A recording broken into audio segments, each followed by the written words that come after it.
ఆలుగడ్డ వడియాలు. ఈ విధంగా పెట్టారంటే చాలా బాగొస్తాయి. స్టవ్తో పని లేకుండా, ఈ వడియాలని ఉడికించే పని లేకుండా ఆలుగడ్డలని ఈ విధంగా పెట్టండి, చాలా బాగుంటాయి. 2 సంవత్సరాలైనా పాడవండి ఈ విధంగా చేసి పెట్టారంటే.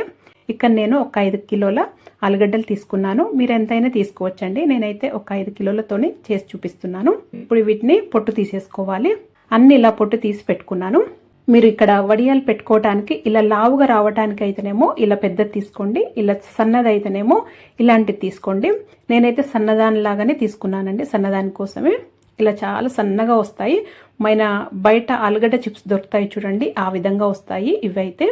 ఈ విధంగా చేసి పెట్టామంటే చాలా సన్నగా ఉంటాయి. చిప్స్ ఎప్పుడు బయట తీసుకొని అవసరం లేదు. ఇంట్లోనే ఇలా ఒక్కసారి చేసి పెట్టుకున్నామంటే పిల్లలకి ఎప్పుడంటే అప్పుడు ఈజీగా చేసేయచ్చు.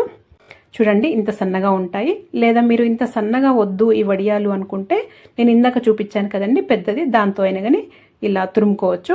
ఇలా తురిమిన తర్వాత ఇప్పుడు వీటిని మంచి కడుక్కోవాలండి. కొద్దిగా బ్రౌన్గా ఉంది కదా, అదంతా పిండి పదార్థం అండి. ఆ పిండి పదార్థం అనేది పోవాలి. అందుకని ఒక 4-5 సార్లు ఖచ్చితంగా కొద్దిగా వేసుకుంటూ ఆ నీళ్ళు అనేటివి క్లియర్గా మంచిగా అయ్యే వరకు 4-5 సార్లు ఖచ్చితంగా కడుక్కోవాలండి. ఇదే మెయిన్. కొద్దిగా కూడా ఆ ఆలుగడ్డలో పిండి పదార్థం అనేది ఆలుగడ్డ చిప్స్ లోపల ఉన్నాయి అనుకోండి, నల్లగా అవుతాయి. ఎండిన తర్వాత అయినా కానీ మనము వడియాలు వేయించేటప్పుడు కూడా నల్లగా అవుతాయండి. ఆ పిండి పదార్థం మొత్తం పోతేనే మనకి తెల్లగా వస్తాయి ఈ వడియాలు అనేటివి. ఖచ్చితంగా ఒక 3-4 సార్లు అయితే ఖచ్చితంగా కడుక్కోవాలండి. ఇదే మెయిన్ ట్రిక్. ఇలా కడుక్కున్న తర్వాతనే ఇప్పుడు మళ్ళీ ఫ్రెష్ నీళ్లు తీసుకొని, ఇది పట్టిక అంటారండి, ఆల్లం అని కూడా అంటారు ఇంగ్లీష్లో. ఇది ఏ సూపర్ మార్కెట్లో అయినా కానీ లేదా చిన్న చిన్న కిరాణా షాప్లలో కూడా దొరుకుతుందండి. చాలా తక్కువ కాస్టే ఉంటుంది. దీంట్లో నేను కొద్దిగా అంత వేసానండి, ఒక టేబుల్ స్పూన్ వరకు అలా వేసాను.